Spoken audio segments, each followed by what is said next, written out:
Hello दोस्तों, welcome to phone study. जैसा कि आप लोगों को सबको पता है, आज 21st डे है। ठीक है, हमारी सीरीज़ का जो कि 1000 क्वेश्चन की सीरीज़ चालू है चाइल्ड डेवलपमेंट एंड पेडागोजी से रिलेटेड। हम वर्ग 3 की तैयारी कर रहे हैं। 2020-19 की एग्ज़ाम है, हम 2020 ही बोलें क्योंकि एग्ज़ाम अभी तक ख़त्म नहीं हुई हैं। और उपचुनाव के चलते मे भी पॉसिबल आपको जल्दी से जल्दी इस एग्ज़ाम्स को कंडक्ट कराने के लिए सरकार के निर्देश देखने को मिलेंगे। तो आप तैयार रहें, अच्छे से आपकी तैयारी चालू रखें ताकि आप अगर आपके एग्ज़ाम अगले महीने भी ले ली जाए तो आप उसके लिए तैयार रहें। हम आपको ज़्यादा से ज़्यादा अच्छे से अच्छे क्वेश्चंस प्रोवाइड करवाने की हम कोशिश कर रहे हैं। हर रोज़ एक वीडियो हम आपके लिए लेके आ रहे हैं जो कि चाइल्ड डेवलपमेंट पेडागोजी से रिलेटेड है। और भी किसी तरीके का अगर आपको कंटेंट चाहिए या आप कुछ बदलाव चाहते हैं तो प्लीज़ हमें लिखें कमेंट बॉक्स के अंदर। ठीक है, वीडियो को जल्दी से लाइक कर दें, शेयर कर दें। और चैनल को सब्सक्राइब नहीं किया तो प्लीज़ सब्सक्राइब कर दें। पुराने वीडियोस नहीं देखे हैं तो प्लीज़ जाकर एक बार प्लेलिस्ट के अंदर देखें, आप ही का फ़ायदा है उसमें। हमारा कोई ऐसा पर्टिकुलर नहीं है, आपको भी देखने को मिलेंगे अच्छे से अच्छे ज़्यादा से ज़्यादा क्वेश्चन। ठीक है, ज़्यादा से ज़्यादा क्वेश्चन करेंगे तो आप ही की हेल्प होगी। ठीक है, बिना किसी देरी के हम लोग इस सेशन को शुरू करते हैं। ठीक है, तो हमारा फर्स्ट क्वेश्चन है, समावेशी शिक्षा उस विद्यालय शिक्षा व्यवस्था की ओर संकेत करती है। इसके ऑप्शन है: अ विशेष आवश्यकता वाले बच्चों को विशिष्ट विद्यालय के माध्यम से शिक्षा देना, ब केवल बालिका शिक्षा को बढ़ावा देने की आवश्यकता पर बल देती है, स जो सभी निरोग्य बच्चों को शामिल करते हैं, या द जो उनकी शारीरिक, बौद्धिक, सामाजिक, भाषिक व अन्य विभिन्न योग्यता स्थितियों को ध्यान में रखे बगैर सभी बच्चों को शामिल करती है। तो ऑप्शन थोड़े से लेंदी है, लेकिन आप सिर्फ एक बार पढ़ेंगे तो आपको समझ में आ जाएगा। आंसर बड़ा इजी है, मतलब क्वेश्चन देखा जाए तो वैसे ओवरऑल इजी है।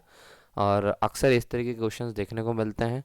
ठीक है, एग्ज़ाम्स के अंदर जिसके अंदर आपको घुमा दिया जाता है, ऑप्शंस बड़े बड़े रहते हैं तो आप थोड़ा डर जाते हैं, लेकिन डरने की कोई ज़रूरत नहीं है।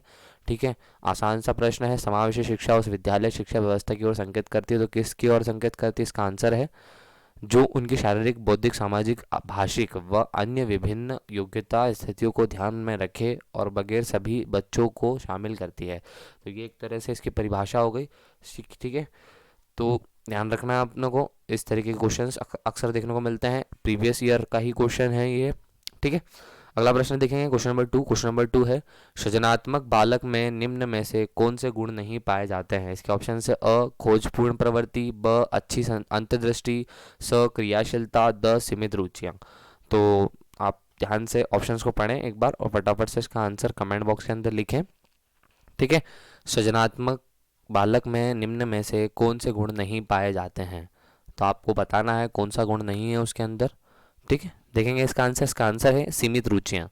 ठीक है, तो सृजनात्मक बालक नाम से ही पता चल रहा है, तो सीमित रुचियाँ हम मतलब हम क्या कह सकते हैं कि सिर्फ सीमित चीज़ों के बारे में नहीं सोचता है वो, ज़्यादा ज़्यादा अच्छी अच्छी चीज़ों के बारे में सोचना मीन्स, और मतलब अपनी कल्पनाओं से परे चीज़ों को सोचना, यही एक सृजनात्मक बालक के गुण होते हैं। तो सीमित कोई भी चीज़, कोई बाउंड्री हम उसके लिए नहीं मेंशन कर सकते हैं, हम नहीं बता सकते हैं कि कोई कोई सी उसकी रुचियों की कोई सीमितताएं हैं। ठीक है, तो सिर्फ आपको पढ़ना था ये ऑप्शंस और इसी से समझ में आ रहा था। ठीक है, क्योंकि यहाँ बात सृजनात्मक बालक की गई है तो वहाँ सीमित रुचियाँ नहीं हो सकता। देखेंगे अगला प्रश्न, क्वेश्चन नंबर 3 है, निशुल्क एवं अनिवार्य शिक्षा का अधिकार 2009 में अनिवार्य शब्द का अर्थ है। इसके ऑप्शन से: अ केंद्र सरकार दाखिले, उपस्थिति और प्रारंभिक शिक्षा की पूर्णता को सुनिश्चित करेगी, ब उचित सरकार दाखिले, उपस्थित और प्रारंभिक शिक्षा का शिक्षक शिक्षा का पूर्णता सुनिश्चित करेगी, स दंडात्मक कार्य से बचने के लिए अपने बच्चों को विद्यालय भेजने के लिए अभिभावकों पर अनिवार्य रूप से जोर डाला जाएगा। ठीक है, यह द अनिवार्य शिक्षा सतत प्रशिक्षण के माध्यम से प्रदान की जाएगी।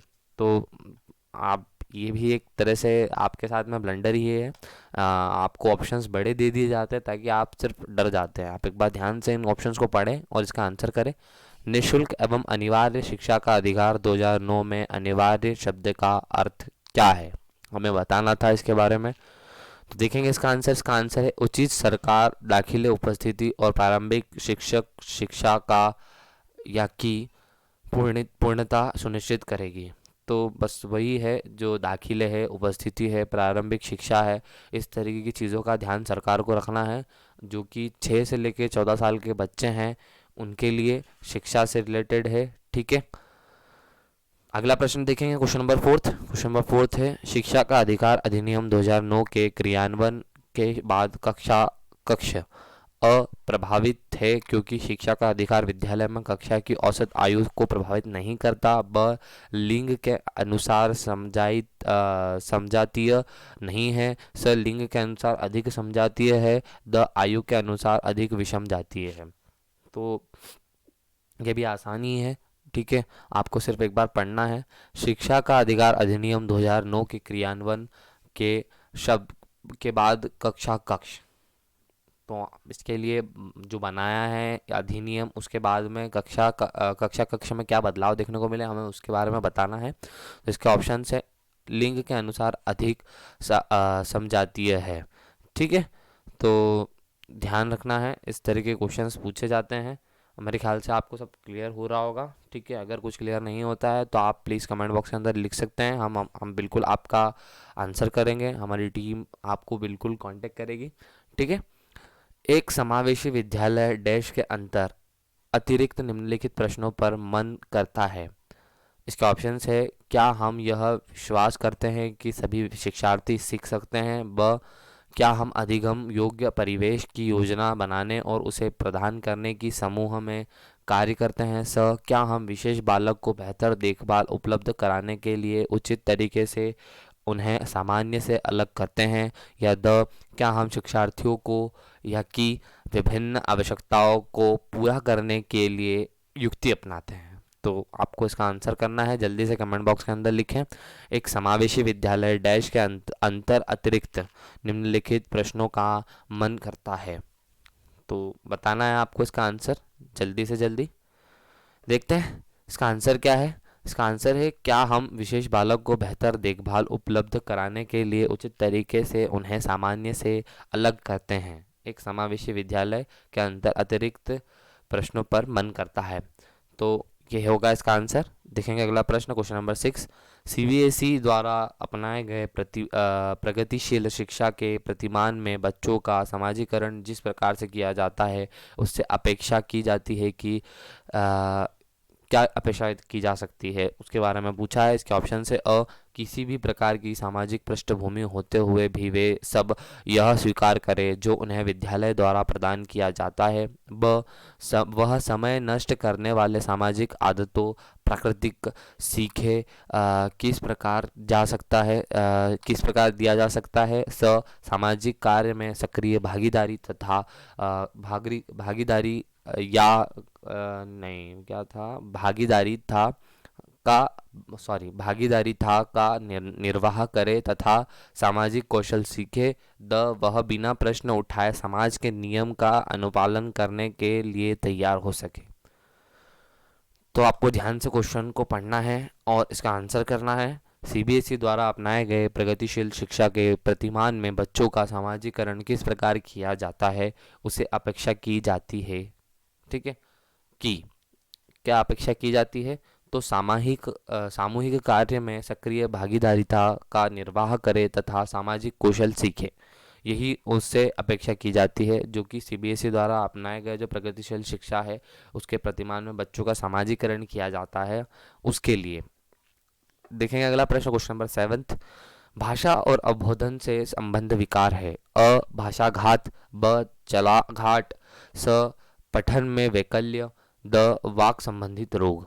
तो आपको बताना है भाषा और अवबोधन से संबंध विकार क्या है, कौन सी बीमारी है उसके बारे में हमें बताना है। ठीक है, भाषा और अवबोधन से संबंध विकार है, कौन सा विकार है, और इसका आंसर है भाषाघात। ठीक है, अगला प्रश्न देखेंगे, क्वेश्चन नंबर 8। निम्नलिखित में से कौन सा विकासात्मक विकार का उदाहरण नहीं है। अ न्यून अवधान सक्रिय विकास, ब आत्मा विमोह, स प्रमस्तिष्क घात, या द अभिघातज तनाव। ठीक है, तो अच्छे से इसका आंसर करें, फटाफट से कमेंट बॉक्स के अंदर लिखें जिससे आपको खुद को भी बाद में देखने में और पता करने में आसानी हो कि मैंने किस क्वेश्चन का आंसर किस तरीके से दिया था। तो इसका आंसर है अभिघातज तनाव। निम्नलिखित में कौन सा विकासात्मक विकार का उदाहरण नहीं है? तो अभिघातज तनाव इसका उदाहरण नहीं होगा। अगला प्रश्न देखेंगे, क्वेश्चन नंबर 9, विद्यालय में समावेशन मुक्ता केंद्रित होता है। विद्यालय में निरक्षर अभिभावकों की शैक्षिक आवश्यकताओं पर व विशिष्ट श्रेणी वाले बच्चों के लिए सूक्ष्म अति सूक्ष्म प्रधान के निर्माण पर स केवल नीर योग्य छात्रों की आवश्यकताओं को पूर्ण करने पर या द योग्य बच्चों की आवश्यकताओं को पूरा करने पर। तो आपको इसका आंसर करना है जल्दी से, ठीक है। विद्यालय में समावेशन मुक्ता केंद्रित होता है, तो किस तरीके से होता है आपको बताना है। तो इसका आंसर है विशिष्ट श्रेणी वाले बच्चों के लिए सूक्ष्म अतिसूक्ष्म प्रधान के निर्माण पर। अगला प्रश्न देखें, क्वेश्चन नंबर 10, निम्नलिखित में से समस्या समाधान को क्या प्रभावित नहीं करता? अ निर्धारण, ब अंतर्दृष्टि, स मानसिक रूप, द मोर्चाबंदी। तो आपको बताना है इसके बारे में, निम्नलिखित में से समस्या समाधान को क्या प्रभावित नहीं करता है?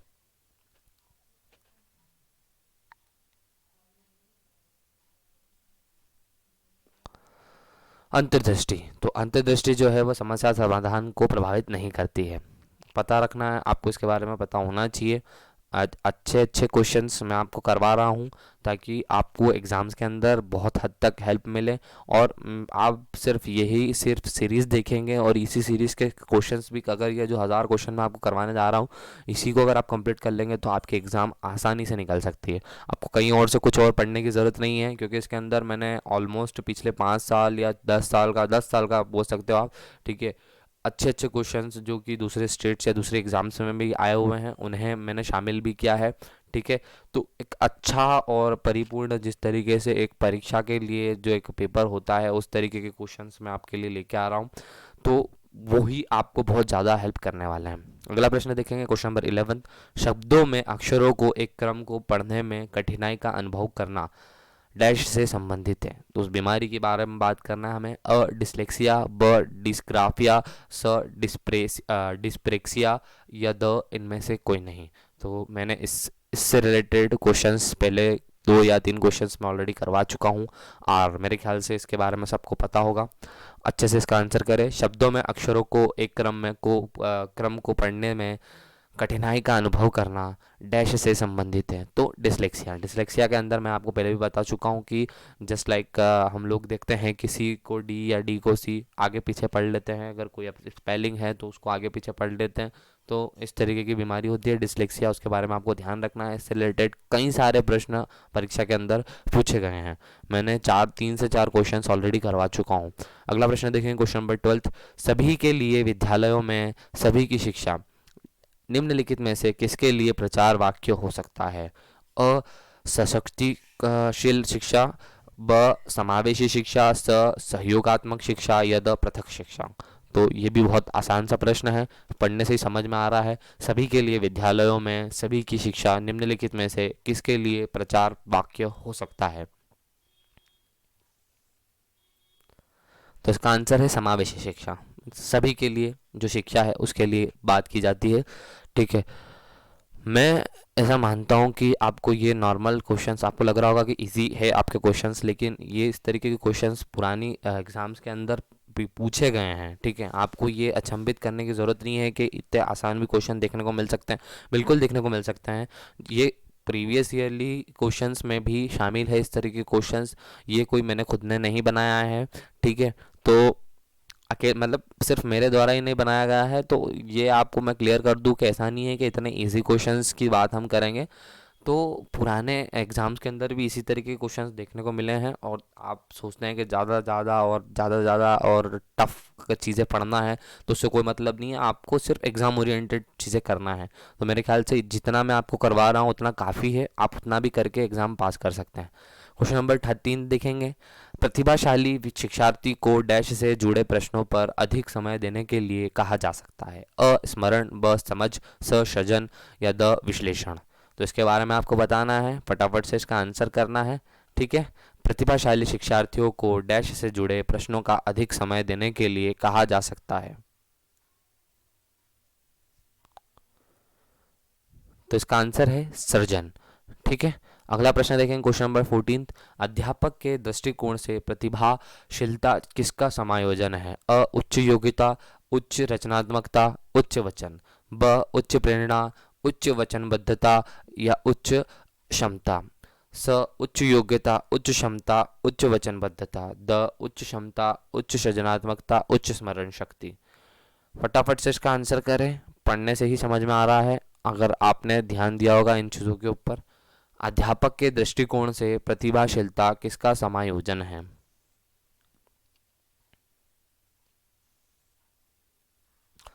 तो इसका आंसर है उच्च योग्यता, उच्च रचनात्मकता और उच्च वचन। ठीक है, इन तीनों का समायोजन होता है प्रतिभाशीलता। ठीक है, अगला प्रश्न देखेंगे, क्वेश्चन नंबर 15। एनसीएफ 2005 के अनुसार गलतियां इस कारण महत्वपूर्ण होती है? अ यह कक्षा के कुछ बच्चों को हटाने के लिए आधा स्थान उपलब्ध कराती है। ब यह अध्यापकों को बच्चों को डांटने के लिए एक तरीका उपलब्ध कराती है।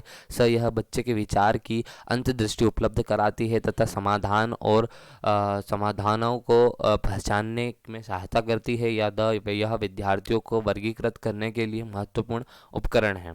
तो आंसर करना है आपको। आपने ऑप्शंस एक बार पढ़ लिए होंगे, नहीं पढ़े पढ़ लें, 10 सेकंड का समय मैंने आपको दिया है। एनसीएफ 2005 के अनुसार गलतियां इस कारण महत्वपूर्ण होती है, तो उसका कारण आपको बताना है। तो इसका आंसर यह बच्चे के विचार की अंतर्दृष्टि उपलब्ध कराती है तथा समाधानों को पहचानने में सहायता करती है। ठीक है, देखते हैं अगला प्रश्न, question number 16। Out of the box चिंतन किससे संबंधित है? अ अनुकूलन चिंतन, ब स्मृति आधारित चिंतन, स अपसारी चिंतन या द अभिसारी चिंतन। मैं इससे रिलेटेड पहले क्वेश्चंस करवा चुका हूँ, आपको पता होगा, ये मैं मानता हूँ। आउट ऑफ द बॉक्स चिंतन किससे संबंधित है आपको बताना है, उसका संबंध किससे है वे बताना है। उस ऑप्शन को आपको लिखना, पूरा ऑप्शन नहीं लिखना। इसका आंसर है अपसारी चिंतन। आउट ऑफ द बॉक्स चिंतन किससे संबंधित है? तो अपसारी चिंतन से संबंधित है। अगला क्वेश्चन देखिए, क्वेश्चन नंबर 17। वंचित समूह के शिक्षार्थियों को सामान्य विद्यार्थियों के साथ साथ पढ़ाना चाहिए, इसका अभिप्राय है? अ समावेशी शिक्षा, ब विशेष शिक्षा, स एकीकृत शिक्षा या द अपवर्जक शिक्षा। तो इसका आंसर करें, आपके पास में 10 सेकंड का समय है जो कि अब शुरू होता है। वंचित समूह के शिक्षार्थियों को सामान्य विद्यार्थियों के साथ साथ पढ़ाना चाहिए, इसका अभिप्राय है। तो इसका आंसर है समावेशी शिक्षा का, ये इसका अभिप्राय समावेशी शिक्षा से है। अगला प्रश्न है क्वेश्चन नंबर 18। विकृत लिखावट से संबंधित लिखने की योग्यता में कमी किसका कारण है? अ डिस्ग्राफिया, ब डिस्प्रेक्सिया, स डिसलेक्सिया या द इनमें से कोई नहीं। विकृत लिखावट से संबंधित लिखने की योग्यता किस कमी से या में किस कमी से या लक्षण है उससे संबंधित है, आपको बताना है। तो किसका लक्षण है? डिस्ग्राफिया का लक्षण है। विकृत लिखावट संबंधित लिखने की योग्यता में कमी, ये डिस्ग्राफिया बीमारी है, उससे संबंधित है। अगला प्रश्न क्वेश्चन नंबर 19। शिक्षार्थियों में सबसे कम प्रतिबंध विद्यालय वातावरण में रखने के माध्यम से विद्यालय अ लड़कियों और अलाभान्वित वर्गों के लिए शैक्षिक अवसरों को सम्मान करता है। ब वंचित वर्ग के बच्चों के जीवन को सामान्य करता है, जो इन बच्चों में समुदाय और अभिभावकों के साथ विद्यालय के संबंध को बढ़ा रहा है। स विज्ञान मेला और प्रश्नोत्तरी जैसी गतिविधियों में लायन विद वर्ग के बच्चों को भागीदार बनाता है। या द दूसरे बच्चों को संवेदनशील बनाता है कि वह लाभान्वित बच्चों को दबाए नहीं और उन्हें निशाना न बनाए। तो इसका आंसर करना आपको 10 सेकेंड है। आपने ऑप्शन को पढ़ना शुरू कर दिया होगा। शिक्षार्थियों में सबसे कम प्रतिबंध विद्यालय वातावरण में रखने के माध्यम से विद्यालय। तो देखते हैं इसका आंसर। इसका आंसर है दूसरे बच्चों को संवेदनशील बनाता है और बनाता है कि वह लाभान्वित बच्चों को दबाए नहीं और उन्हें निशाना ना बनाए। तो ठीक है, आपको ध्यान देना, इस तरीके के क्वेश्चंस अक्सर पूछे जाते हैं। क्वेश्चन नंबर 20 जो कि आज का लास्ट क्वेश्चन है। रेन जूली प्रतिभाशाली की अपनी डैश परिभाषा के लिए जाने जाते हैं। तो रेन जूली ये एक साइंटिस्ट है, इनके बारे में आपको पता होना चाहिए। इसके ऑप्शन है अ 4 पंक्तियाँ, ब 4 स्तरीय, स त्रिवृत्तीय या द त्रिमुखीय। तो रेन जूली के बारे में आपको बताना है कि उनकी जो परिभाषा है वो कौन किस चीज़ की परिभाषा के लिए वे जाने जाते हैं, उनके बारे में आपको बताना है। रेन जूली प्रतिभाशाली की अपनी डैश परिभाषा के लिए जाने जाते हैं। तो इसका आंसर देखेंगे हम लोग, त्रिवृत्तीय। तो रेन जूली प्रतिभाशाली की अपनी त्रिवृत्तीय परिभाषा के लिए जाने जाते हैं। तो ये था आज का सेशन और होप आपको सबको अच्छा लगा होगा। सारे क्वेश्चंस आपको समझ में आए होंगे। नहीं कुछ समझ में आया है या आप कुछ और जानना चाहते हैं किसी प्रश्न से रिलेटेड, तो प्लीज़ हमें कमेंट बॉक्स के अंदर लिख सकते हैं। हमारी टीम आपको कांटेक्ट करेगी, ठीक है। या हम लोग उसके बारे में उसका आंसर या उसको आंसर करने की पूरी कोशिश करेंगे, ठीक है। वीडियो को आप लाइक कर दें, शेयर कर दें जल्दी से, ताकि दूसरे लोगों की भी हेल्प हो। पुराने वीडियोस जिन लोगों ने नहीं देखे हैं तो उनसे मेरी गुजारिश है जाके ज़रूर देखें। ये आपको ही हेल्प करेगा, जो कि एग्ज़ाम्स अभी कभी भी हो सकती है, कुछ कहा नहीं जा सकता है, ठीक है। तो वीडियो देखने के लिए धन्यवाद। जल्दी से वीडियो को लाइक शेयर और सब्सक्राइब कर दें, ठीक है। जय हिंद, जय भारत।